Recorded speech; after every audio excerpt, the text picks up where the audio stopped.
Welcome to Knox TV PH. Ko, anong purpose niyan? Yan. Ito. Yes, yan. Ang gamit dito ay pang-scoop. Ito ay may estimated bilang na 1,300. Kapag napuno. Oo, pag punong-puno ito. Okay, okay.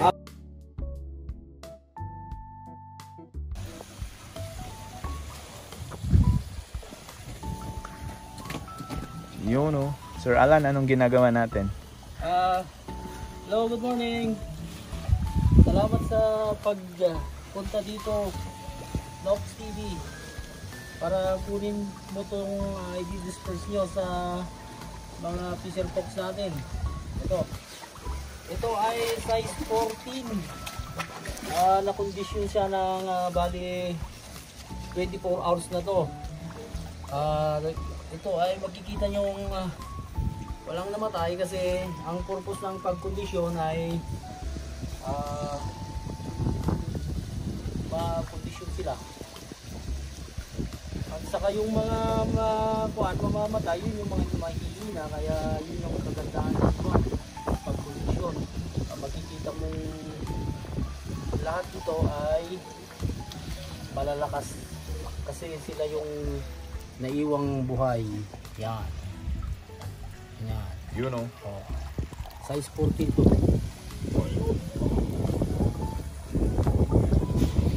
Ito ay may bilang na 550 kasi may plus 10 Mortality. allowance. Okay. 10% mortality allowance. Pagkatapos, ito. Yan.